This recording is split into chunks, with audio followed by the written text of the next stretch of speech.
we're going to try to introduce Wealth Creator today. There's 3 people in the room as we're making this video for you. And we're going to make one of them a spender, one of them a saver, and the third one a wealth creator. So let's look at what that looks like. Okay, a debtor, they borrow and they live below the line. They're always in debt. They always have something, they carry a credit card debt or something like that. They never really get to save any money. And a large portion of America is in that situation right now because they've been sold the bill of goods to enjoy today, don't think about tomorrow. Next. There are some people that are savers, and this is usually something we learned from our grandparents. You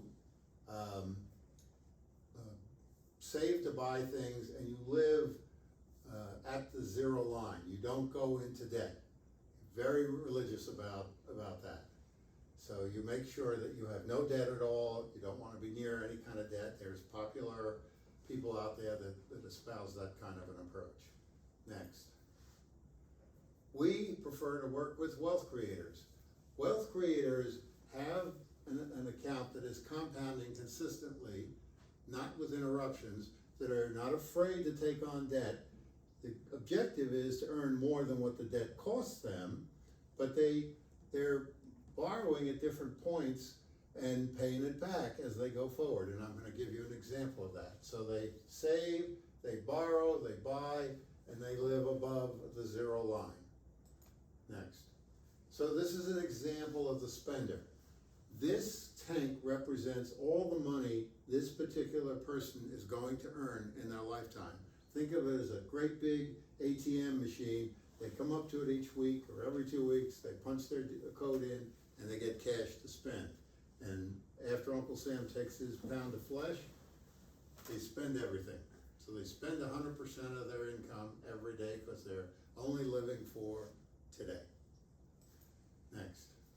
They have no collateral other than their earning capacity. That's it. Next. The only option they have is to put major purchases on credit. Use credit cards because those are easy to do and you pay accordingly for that. So the spender borrows money and then pays it back, and then because they had success, they tend to borrow more money as they go forward. So they're always working on knocking this down. Next.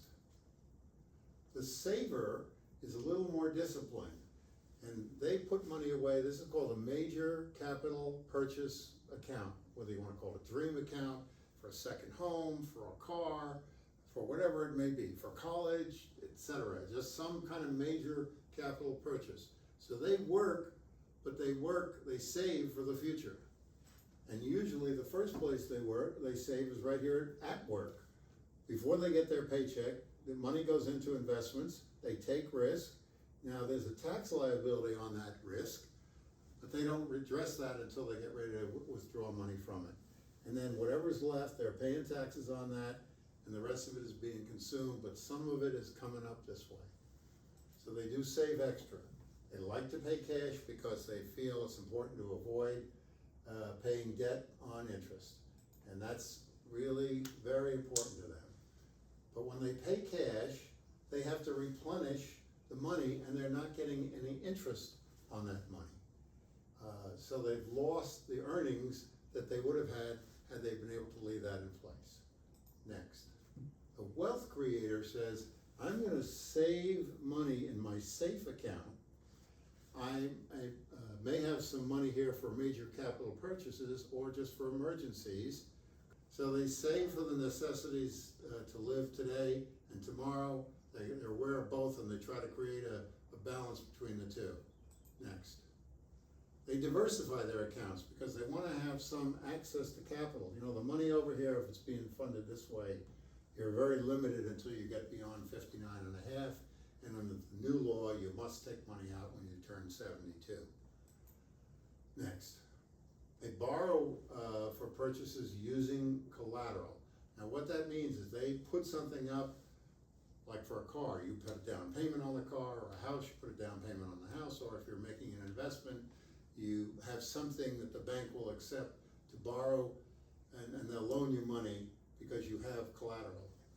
And we like to to have it so that you can use the collateral that's in here to address the liabilities that you are borrowing against. Next. So they pay loan and interest from their current lifestyle cash flow. But here's what's happening. While they're doing that, this money continues to compound. They've borrowed money for a purchase, and while they've borrowed it and paid it back, their account here has continued to grow. We like people that are wealth creators, the ones whose line is continually sloping upward, and they have investments with risk joined with it, and it's creating the right kind of balance. We would love to have a conversation with you about how this might apply to you. Thank you.